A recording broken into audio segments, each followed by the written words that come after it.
Tasawuf secara bahasa itu ulama berbeda pendapat asal katanya apa. Apakah tasawwafa dari kata sofa atau suf atau suffah. Perdebatan itu panjang sampai beberapa tahun ini orang masih membicarakan itu. Tapi kalau membicarakan tasawuf masih pada tataran ini ketinggalan zaman. Kalau membicarakan tasawuf bukan di situ, definisinya apa? Bertentangan dengan ajaran hakikat, maka dia kosong. Jadi kalau mau cari orang kosong, cari orang yang anti tasawuf. Cari orang zindik, cari orang ngomong tasawuf tapi nggak mau bersyariat. Kalau mau cari wali Allah, cari orang yang berfikih zahirnya, berhakikat batinnya. Wali itu namanya, wali Allah, sufi. Beda definisi ya sama mereka ya. Kalau mereka membuat definisi sendiri, padahal nggak ngerti sufi itu apa. Apa kata mereka? Sufi kalau udah tinggi nggak sholat. Loh, mana ada sufi begitu? Ya, itu mah sufinya Cang Nandar ya. Nggak ada sufi begitu, nggak ada.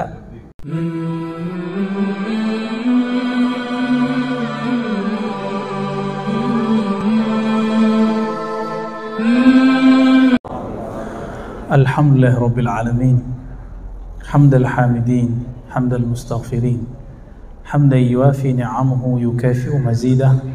Asyhadu an la ilaha illallah, asyhadu anna Muhammadan abduhu wa rasuluh. Allahumma salli wa sallim wa barik ala sayyidina Muhammad wa ala alihi wa ashabihi wa li baitihi wa dhurriyyatihi ajma'in wa ba'd. Baik Bapak Ibu Saudara yang dimuliakan Allah,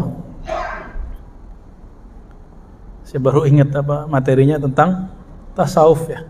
Apakah tasawuf itu warisan Nabi Muhammad atau warisan Hindu Buddha? Ya.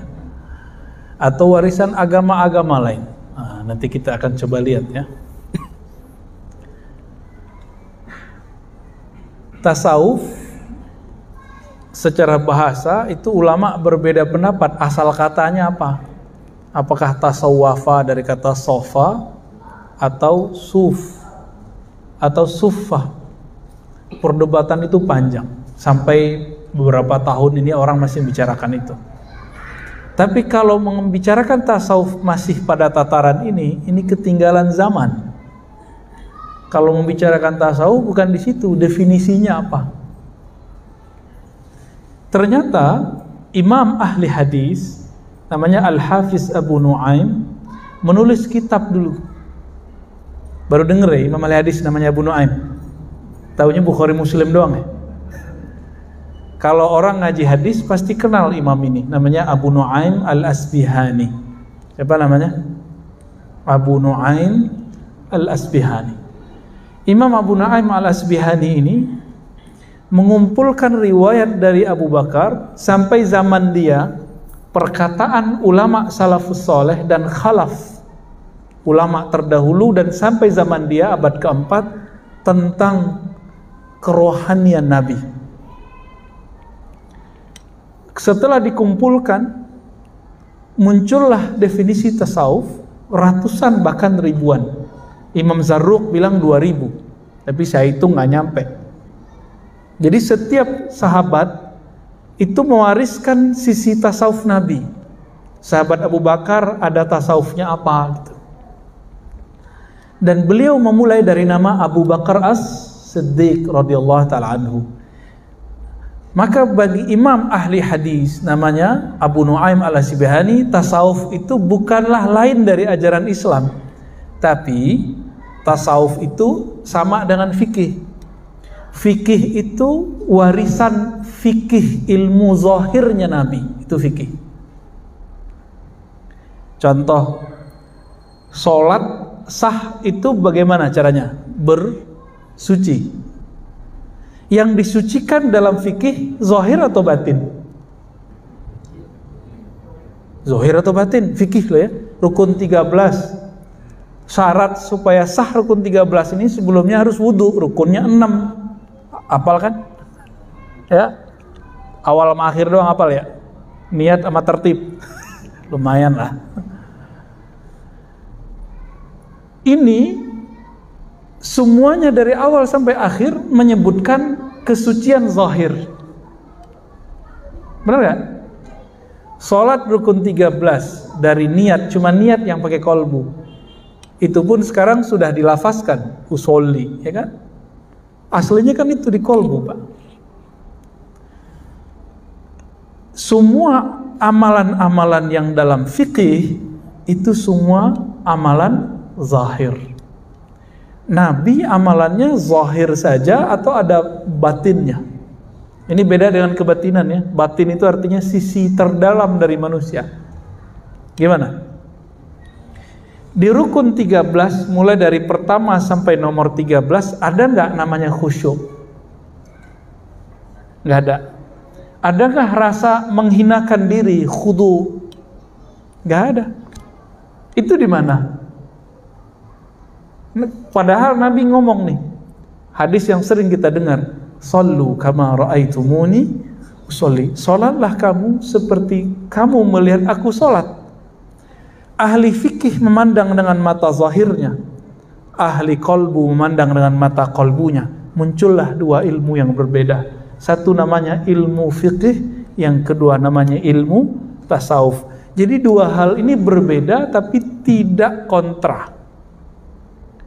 Loh, kok sekarang ada yang mencoba membuat dua ilmu ini kontra? Yang kontra itu otaknya dia. Fikih sama tasawuf nggak kontra. Mana buktinya? Imam Zarruq, Imam Sufi, dia mursyid Thariqat Syadziliyah. Dia ahli hadis juga, Pak. Jadi dulu itu Sufi ahli hadis, itu biasa. Sekarang Sufi suka nonton film Korea. Ya, itu maksudnya saya, Pak. Kalau yang luar-luar itu mah Sufi beneran ya. Apa kata mereka? Sufi itu zindiq. Benar ya sekarang? Dia anggap meninggalkan syariat. Loh, tidak ada. Imam Zarruq mengatakan apa? Setiap ajaran hakikat, ajaran tasawuf yang bertentangan dengan fikih, maka itu batil. Setiap ajaran fikih bertentangan dengan ajaran hakikat, maka dia kosong. Jadi kalau mau cari orang kosong, cari orang yang anti tasawuf.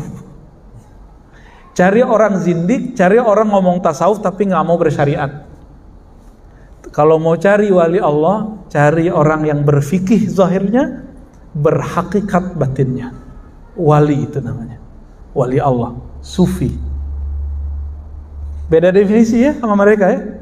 Kalau mereka membuat definisi sendiri, padahal nggak ngerti Sufi itu apa. Apa kata mereka? Sufi kalau udah tinggi nggak sholat. Oh, mana ada Sufi begitu? Ya. Itu mah Sufinya Cang Nandar ya.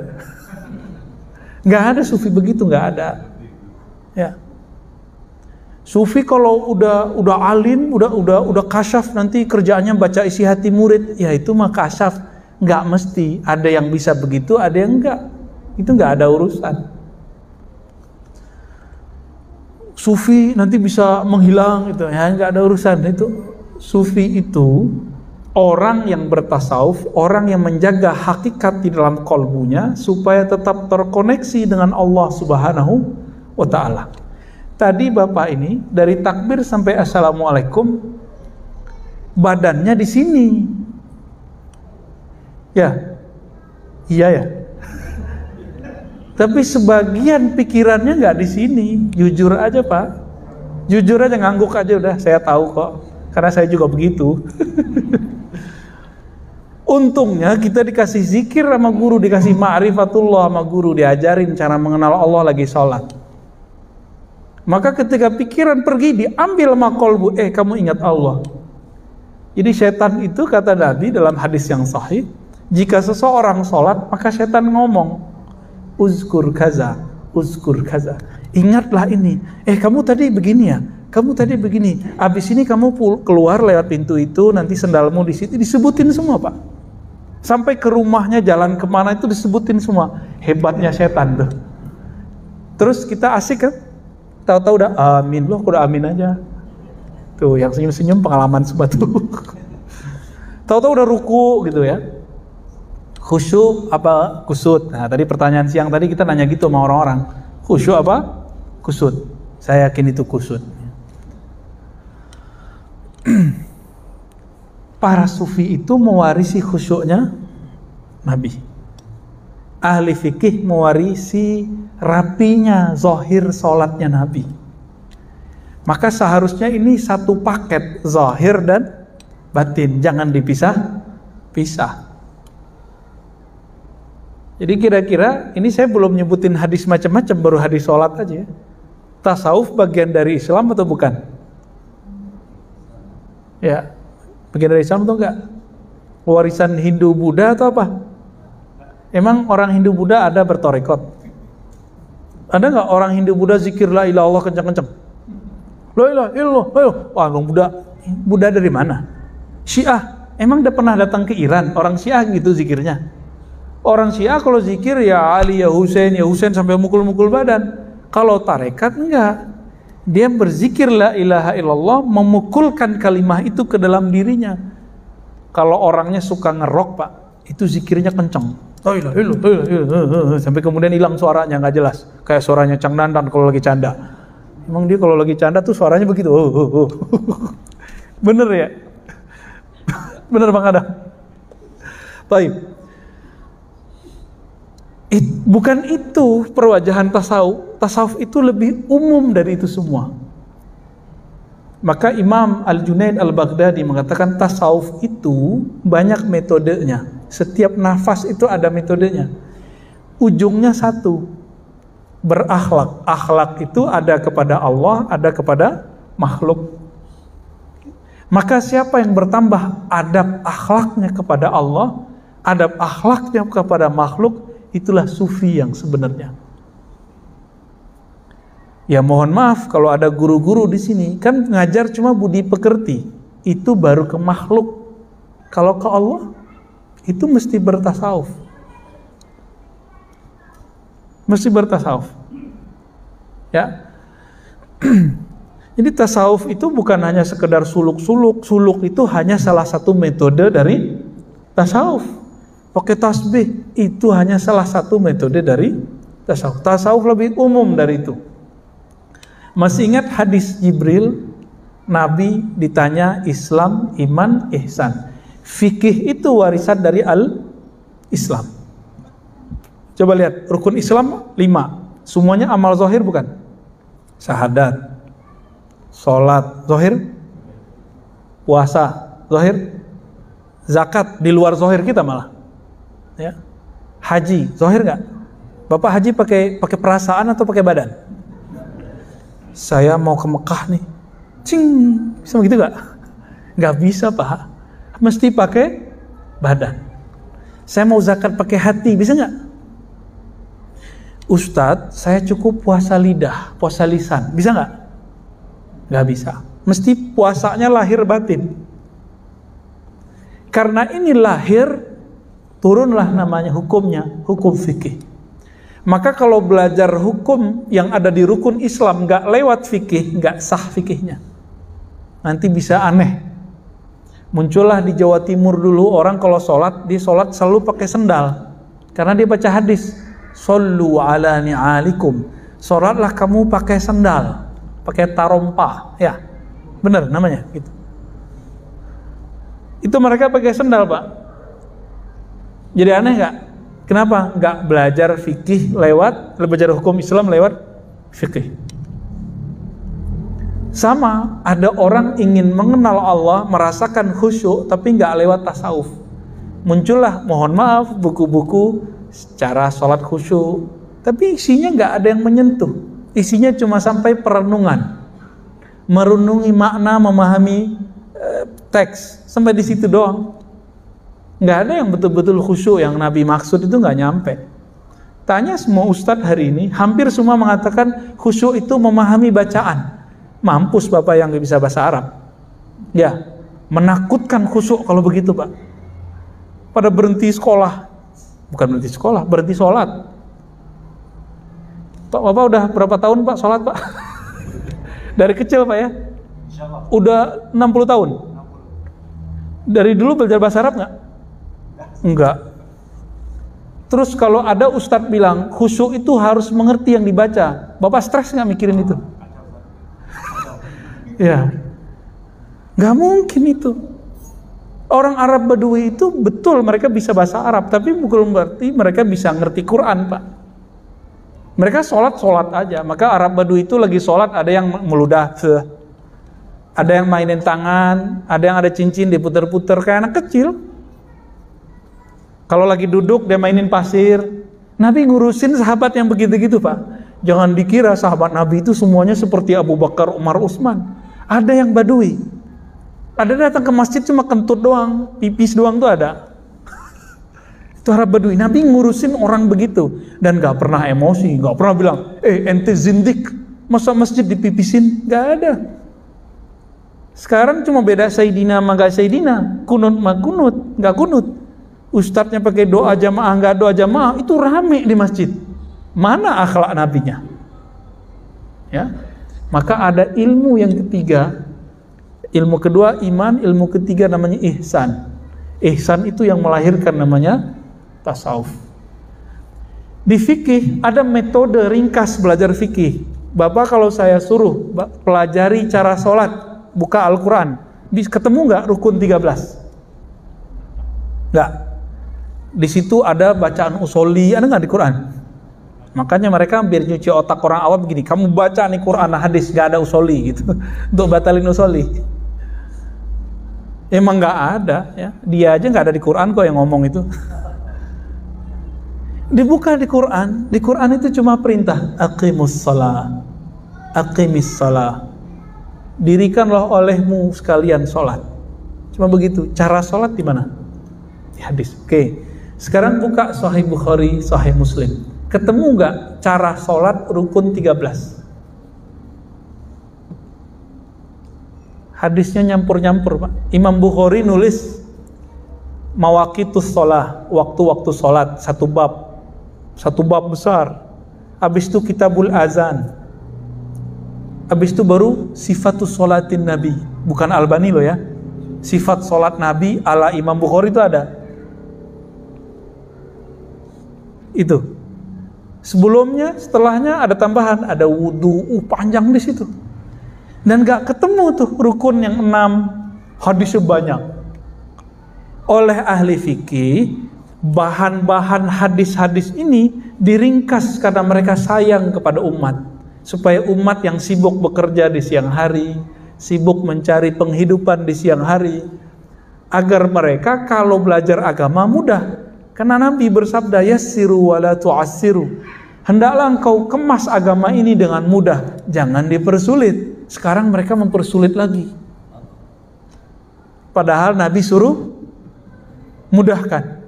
Apa kata mereka? Nggak boleh ikut imam, langsung aja ke Quran dan Sunnah. Kan mampus ntar murid-muridnya.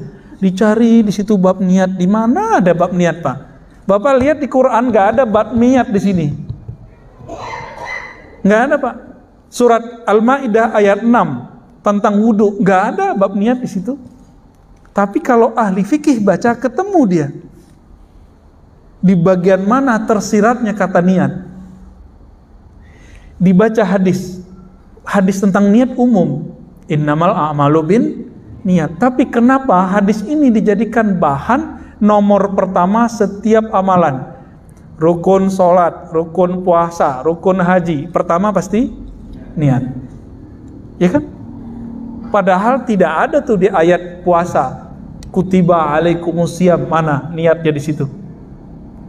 Ketemu di hadis, Nabi nggak bilang niat. Nabi mengatakan malam yubayyit lailan fala siyamalah. Siapa yang tidak tabyid, tabyid itu artinya secara harfiah bayyata yubayyitu, menetapkan, menginapkan, macam-macam ini artinya.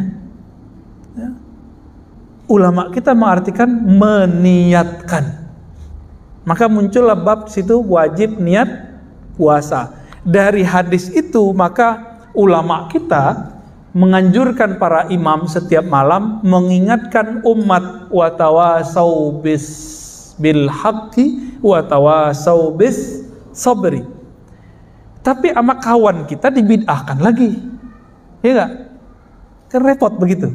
Padahal ini memudahkan umat. Seperti dulu Umar memudahkan umat, Imam Syafi'i memudahkan umat, dan itu berkembang terus sampai akhir zaman.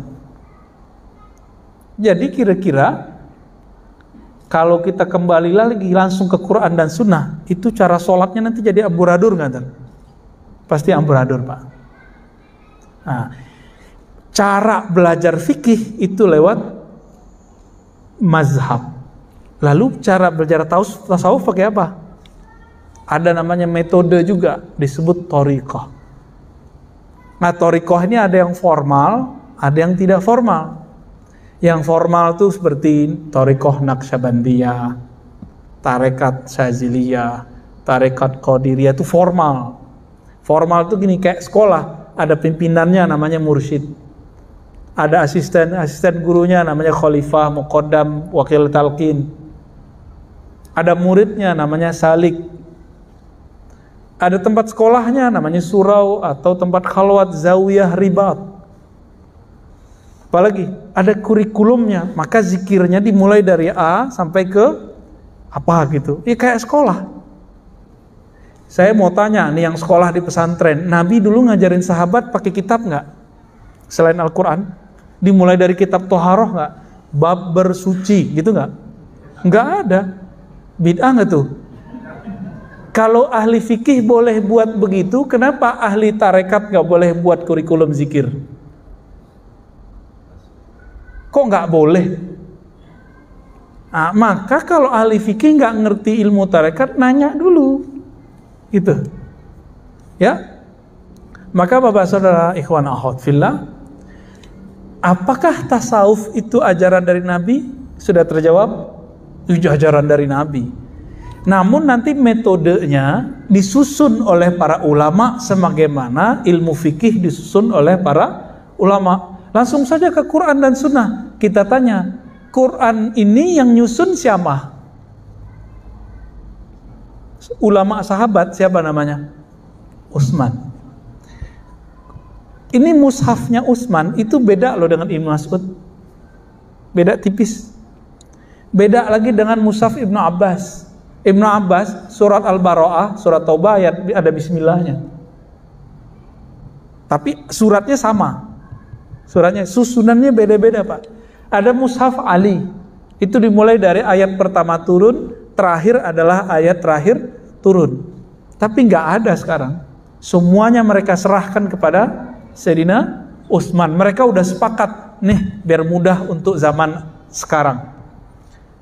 Jadi kalau kembali ke Al-Quran, itu sama dengan kembali ke ulama sahabat.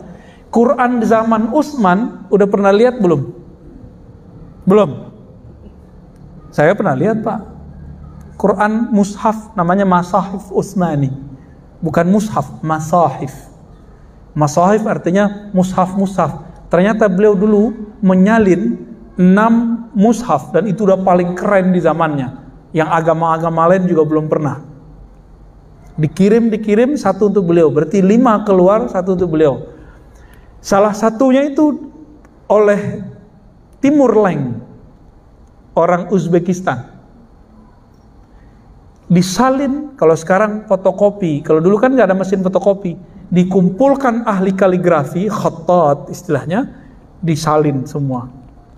Saya baru lihat, oh begini model salinannya, sedikit beda-beda dikit dengan yang aslinya, hampir sama, nggak ada titiknya, Pak, nggak ada barisnya.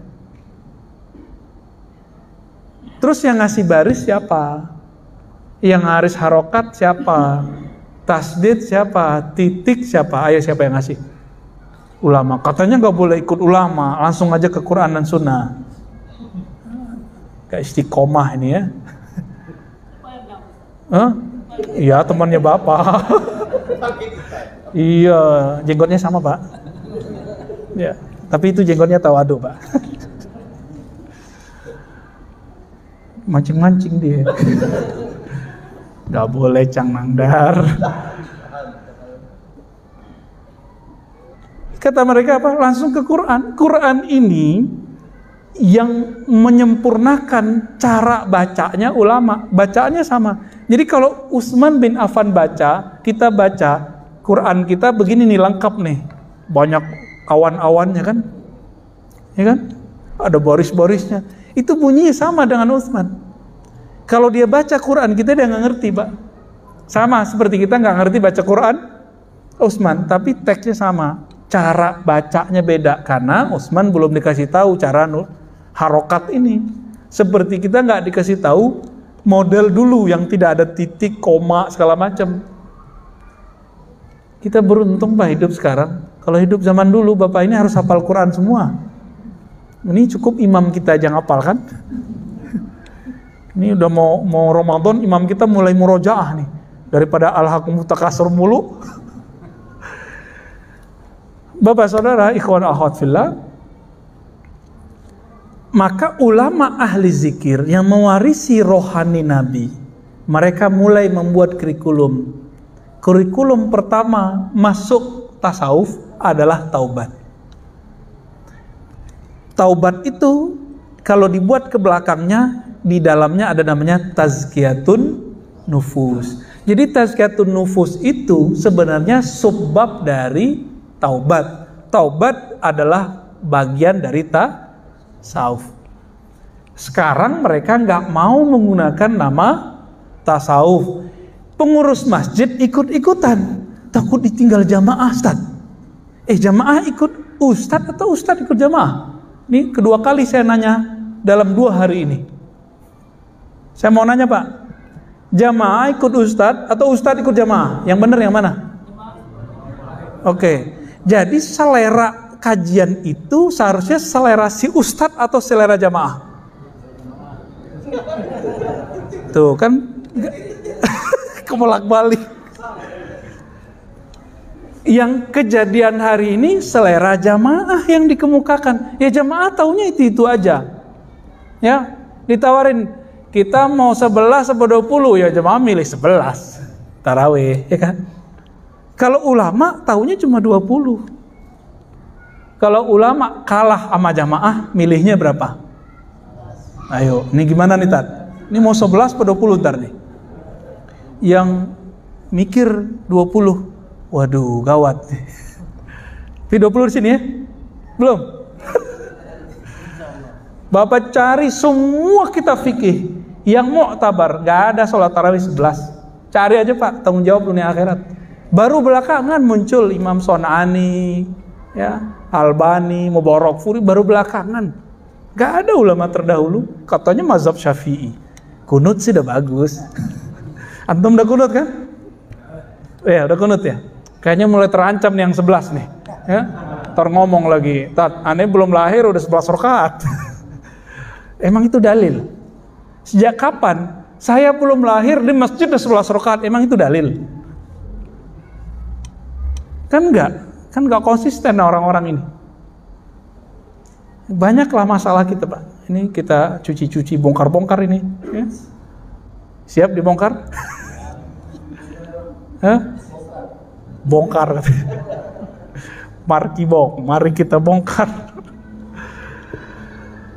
Bapak saudara makar Allah, ulama ahli rohani ini karena dia mengerti dalil, dia mengerti metode, dimulailah bab tadi apa? Bab taubah. Itu beda loh Pak. Ahli fikih baca astaghfirullah beda dengan ahli kolbu, ahli tasawuf baca astaghfirullah. Beda.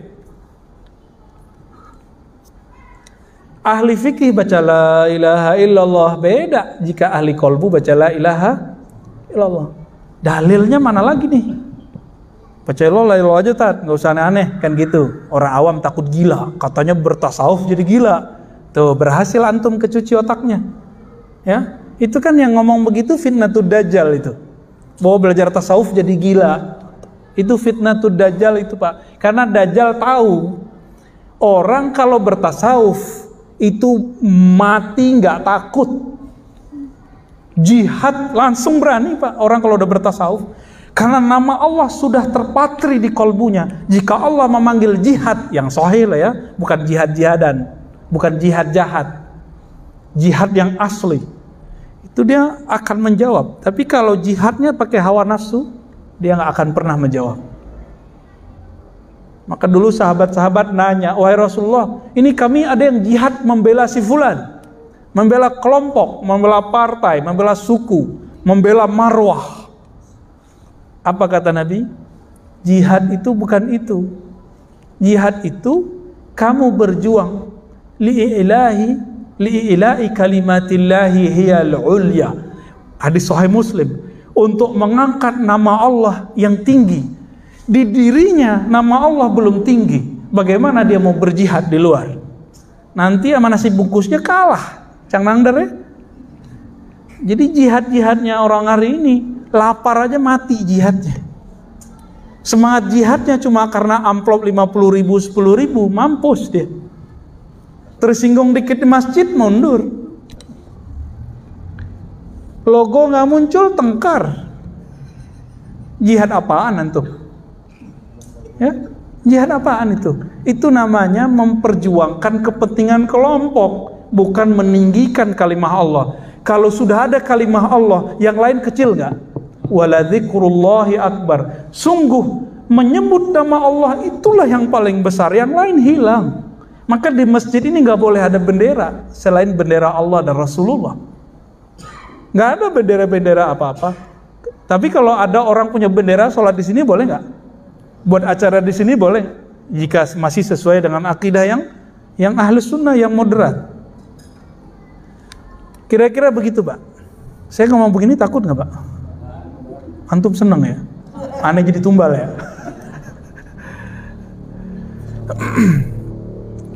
Ahli-ahli tasawuf ini karena di kolbunya dibimbing orang bertaubat.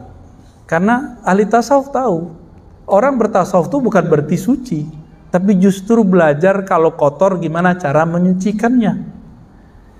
Saya mau sholat, tapi lagi junub, wajib nggak mandi wajib? Bapak berani nggak lagi junub, habis malam pertama subuh nggak pakai mandi, berani nggak? Baru pulang keluar kota nih, Cang Nandar nih, pulang-pulang langsung serangan. Subuh berani nggak sholat tanpa mandi wajib? Nggak berani. Kenapa? Tubuh terasa kotor. Ini masjid zahir, tubuh zahir tidak berani masuk. Di kolbu kita ada tempat mengingat Allah, namanya kolbu fuad, sir. Itu wilayah di dalam kolbu. Maka Allah mengatakan, sesungguhnya dia ya'lamu sirra wa akhfa. Surat Toha. Sesungguhnya dia mengetahui sir, rahasia, dan akhfa, dan apa yang tersembunyi dalam rahasia-rahasia itu. Kalau kita masih pakai junub rohani, apa junub rohani? Lalai mengingat Allah. Belum dimandikan dengan tobat, nggak bisa Pak masuk ke situ. Itulah sebabnya kenapa sholat antum tadi nggak khusyuk. Badan secara zahir sudah masuk ke masjid zahir, tapi nyawa kita belum nyambung dengan kolbu. Kenapa? Nyawa kita belum ditobatkan, nafs kita belum ditobatkan, belum bertobat dia. Jadi nggak bisa khusyuk. Jadi kalau ada orang nanya, saya nggak bisa khusyuk, udah tobat dulu zahir batin. Kalau udah bersih, baru dia bisa masuk. Dosa zahir, dosa batin. Yang paling parah dosa batin. Dosa batin itu ada yang bahaya untuk orang lain dan dirinya, ada yang bahaya cuma untuk dirinya. Untuk perkara junubnya batin namanya ghaflah, lalai. Dan itu haram secara hukum hakikat. Dalam surat Al-A'raf ayat 205, di ujung ayat Allah melarang, wala takum minal ghafilin. Janganlah engkau wahai orang beriman menjadi orang yang ghafilin. Ghafilin artinya lalai. Maka secara Qur'ani lalai itu dosa. Kita bukan hanya di luar sholat, di dalam sholat aja lalai. Benar apa benar? Ya. Gimana dong Pak? Maka sholat kita ini gak bisa menghantarkan kita ke surga. Apalagi katanya as-sholatu mi'rajul mu'minin, tinggi amat kajian ente, ya. Sholat itu mi'raj orang beriman. Lah junub rohaninya belum beres, mau mi'raj, kapan mi'rajnya? Melorot ada Pak. Ya, melorot iya, mi'raj enggak. Ulama tasawuf meramu, jadilah namanya thariqat formal, Naqsyabandiyah. Tadi Pak Imam di Pekanbaru konfirmasi sama kita, Ustadz, semangat Pak Imam kita karena beliau ingin merubah. Ya, di kampung saya kalau ada orang thariqat suluk, orang Naqsyabandi suluk 40 hari, kalau udah nggak suluk dia nggak sholat di masjid. Ini thariqat apaan nih katanya? Loh, nggak ada urusannya sama thariqat, itu urusannya sama orangnya. Kenapa? Di tempat saya orang kalau sudah suluk rajin ke masjid. Ini salahnya di mana? Orangnya nggak diajarin kalau habis suluk ada adab setelah suluk, yaitu sholat jamaah. Orang jemaah tabligh kan diajarin Pak, dan bayan tangguh namanya. Nggak tahu masih sama nggak istilahnya. Orang mau pulang nih dikasih bayan itu kayak semacam mentoring sebelum pulang. Nih supaya frekuensi iman ente masih sama ketika khuruj dan setelah khuruj, dikasih. Di tarekat sekarang hilang. Saya teliti, ini jemaah tabligh ini ilmunya dari mana sih? Ternyata pendiri jemaah tabligh mursyid tarekat Naqsyabandiyah, Qadiriyah, Khistiyah, Suhrawardiyah, ahli hadis, mazhabnya Hanafi, akidahnya Maturidiyah. Maturidi ini kan sama dengan Asy'ariyah, beda tipis. Mursyid. Makanya dia buat tarekat informal ala jemaah tabligh. Kebaca sama Syekh Albani, apa kata Syekh Albani? JT, jemaah tabligh adalah sufi gaya baru. Jadi mereka musuhin JT juga Pak. Bapak tiba-tiba musuhin JT juga, kan repot. Banyak di masjid-masjid kampung ngusir karena masyarakat ini nggak ngerti jemaah tabligh ini sebenarnya sama dengan dia. Cuma mungkin risih sebagian orang nggak ngerti pakaian begitu itu kan biasa. Cuma kalau dia masuk ke kampung tertentu, orang kampung itu belum biasa Pak pakai baju-baju begitu. Ya kita maklumilah ya. Jadi kalau ada jemaah tabligh yang disuruh usir, ya salah antum, nggak ta'aruf duluan. Ta'aruf duluan. Ya. Baik. Udah jam 7:30 Pak.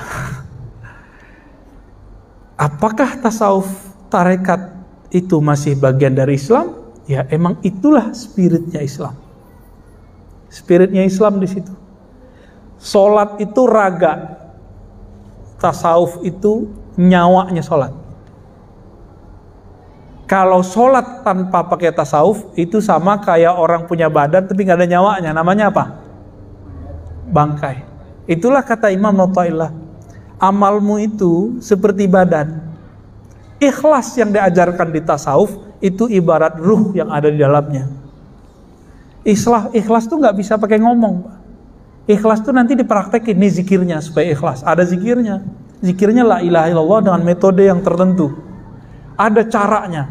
Dalam Sahih Bukhari dikatakan, sesungguhnya Allah mengharamkan terhadap neraka menyentuh orang yang man qala la ilaha illallah min qalbihi aw nafsi, yang membaca la ilaha dari kolbunya atau dari nafsnya. Ini dua tingkat ini. Kalau versi ahli hadis ini dikatakan ragu, tapi kalau versi ahli zikir ini tingkatan. Ada orang baca la ilaha pakai kolbunya, ada yang pakai jiwanya, hasilnya beda. Kalau pakai jiwa jingkrak-jingkrak Pak jadinya. Kalau pakai kolbu bisa nangis. Itu bedanya ya. Udah azan? Kita cukupkan? Kita skip dulu. Semoga Allah meridhai kita semua dan menjadikan kita pewaris zahir ilmunya Nabi dan batin ilmunya Nabi. Amin ya rabbal alamin. Wassallallahu ala Muhammad. Assalamualaikum warahmatullahi wabarakatuh.